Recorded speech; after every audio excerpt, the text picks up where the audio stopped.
So now I'm going to tell you a little story. This story, I call it the American Dream. And this story can be situated in any major urban center anywhere in the United States of America. So this story starts about 3-4 years ago, and it features this happy family of 4. And this family, their financial situation has been a challenge for the last few years because, well, they've been raising young children. We know what that can be like. They've only had one income in the household. But now, now their financial situation is okay because now they've got 2 incomes, and Dad, he recently got a promotion at work, so income is rising, and so as a result, they now have some money to spend. And life is pretty good.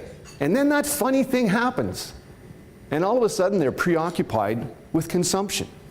So of course, growing family, well, it's understandable. The first thing they need is a bigger home. So they go out and they buy this brand spanking new 3,000 square foot luxury home. They're very happy. It's beautiful. Well, of course, with a new home, you have to do a little bit of landscaping because, brand new home, but there's no trees on the property. So that's okay. So we'll do a little bit of landscaping. So that'll run you another $10,000 or so. And of course, that new home, well, we need some new appliances to go along with that new home. That's understandable. And well, the kids are of a certain age now that they've got homework assignments and they need to chat with their friends on MSN, so it's understandable that we have to go and buy a personal computer. And well, Dad, he's got that new den, and he's a bit of a sports fan, so I think we better get him a flat screen TV. And well, it's a long commute to work now that they've moved out to suburbia, so Dad needs a new set of wheels. I can understand that. Well, wait a second, now Mom's working too, so let's be fair, right? So here we are, our happy little family, living in suburbia, enjoying the American dream. And they're doing okay.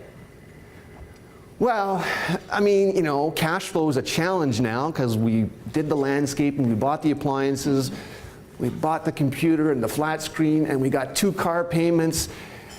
And the credit cards are starting to rack up, and they have no control over their expenditures. And now they're into that muddle where they're just not seeming to get ahead anymore.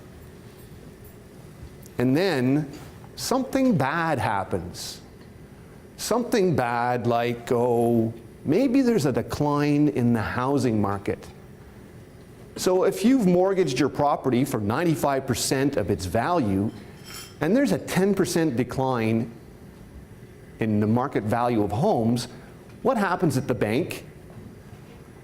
Well, the bank says, gee, you can't borrow that much money anymore. We have to adjust things. Or maybe there's a rise in interest rates. Maybe they had one of these initial low interest mortgages that resets after 3 or 4 or 5 years to a much higher interest rate, resulting in a much higher mortgage payment.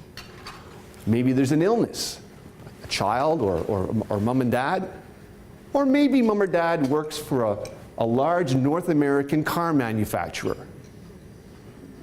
And he doesn't anymore because there's now been layoffs and job loss. Well, why don't we just call that a global financial crisis? And so what happens? Well, all of a sudden the wheels fall off. The property is being foreclosed upon, and the repo guy's showing up to hook up the rig that you can no longer make the monthly payments on. That repo guy, he's so popular now, he's got his own television show. And now we're not doing so well. In fact, we're way back where we started from, and this family is in a financial crisis. And that happened a lot down in the US. Didn't happen so much up here in Canada because we didn't have the Canadian dream. Well, we do, but it involves Canada Savings Bonds, so it's